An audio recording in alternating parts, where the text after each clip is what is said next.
to show you how I create one of these. I will do it in several videos, and I hope that the information I give will help somebody else to create something as awesome as that. I'm a beginner, so if there are seasoned professionals out there that have any suggestions on the techniques that I use, I'd appreciate some shares and some videos, because I think that sharing our knowledge is a lot better than criticizing those who don't have it. So anyways, I'm going to make that look like that. And the first thing I do is I actually order these off of Amazon. Bowler hats. You can get quite a few different brands. I find that I went to Chapel Hats in Edmonton in West Edmonton Mall and got that guy there. It was about 75 bucks.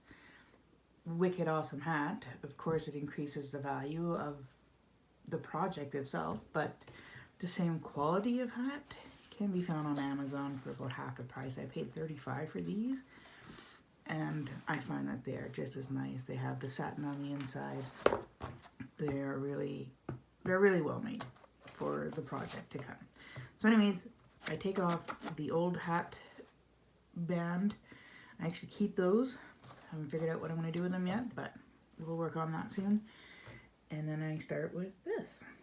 So, or that's what I get to start with. The program that I use to create my patterns, which is, here's one of the patterns. This is the pattern that I'm going to use today, or we're going to start with, and this is what's going to come onto the hat. It's going to look amazing. So, but this here, I used this program here, and it's actually for my iPhone, and it's a nice program because that way, if you are ever a mobile person and you like to take your work with you, but beading is not exactly an easy thing to take with you, but creating patterns for it is. So this is the app that I use on my iPhone when I'm on my, like, sitting and waiting for the doctors or whatever. It's a lot easier to use, and it's easy to print off, and everything comes off quite nice, and it has choices from like just like a regular color palette like you would see in say like a Paint Home Hardware or whatever, or that has actual brands of beads and their colors and their color numbers. So there's quite a few ways that you can create patterns with that program. Or I use my Acer Switch Alpha, which is my tablet, or it can be a tablet or a computer, and I use Easy Bead Patterns.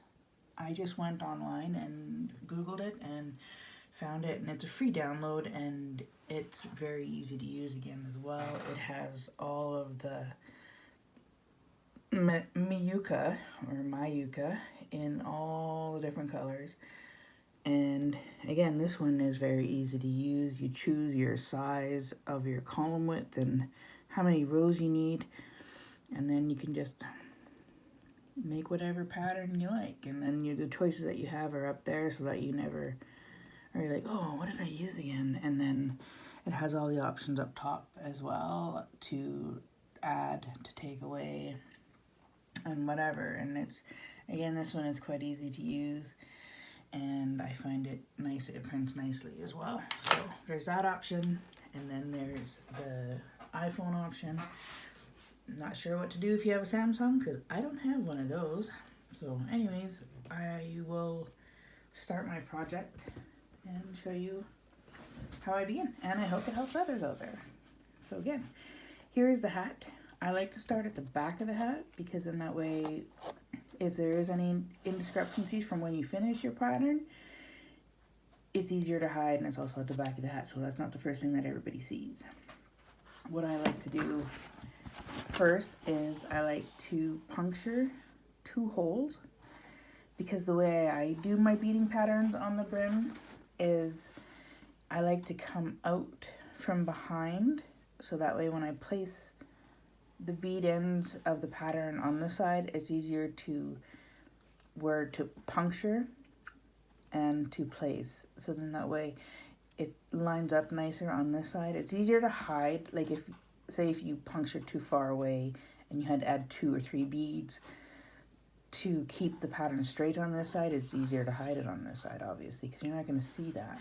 So anyways, how I like to start, so I have to make it so that I can come out of the brim, and I like to start that with a knot. Well, we're going to have to do a knot because that's the only way we can get this to stay. I like to leave as long a tail as, well, not as long a tail as possible, but I want quite a long tail, so in that way, once I'm done making my knot, and I do have a couple of strings of beads happening already, this can be woven in, and it's easier to hide your tail end. So I go in, and let's see if I can do this.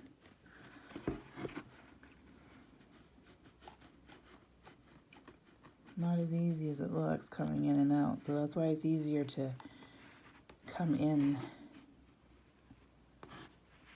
than to go out. Sorry, just give me a second here. There we go. So I come out, and then that way, like I said, you can tie your knot on this side.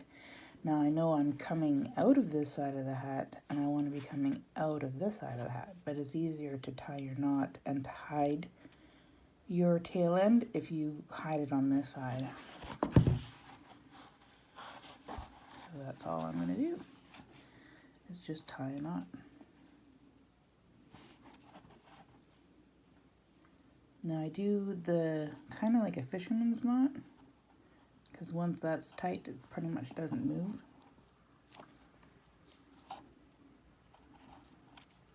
And then another.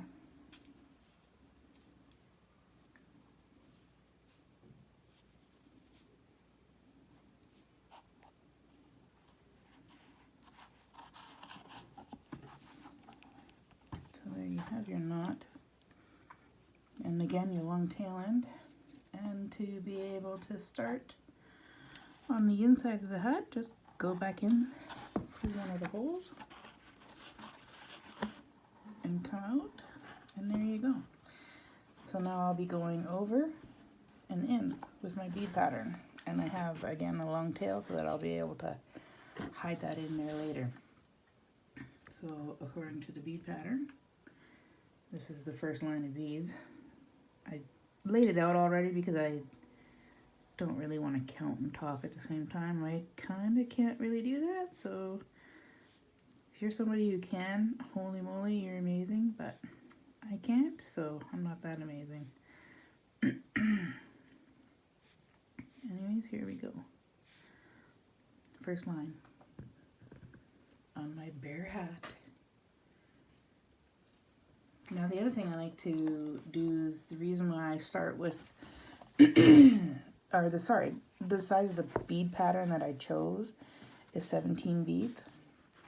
I find that 17 beads pretty much covers this already laid out hat brim nicely, so that the beading pattern in the middle of it will end up in the middle.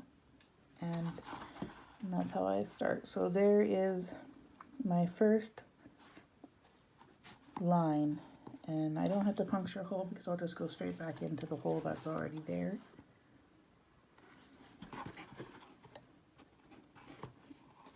And come out, and there.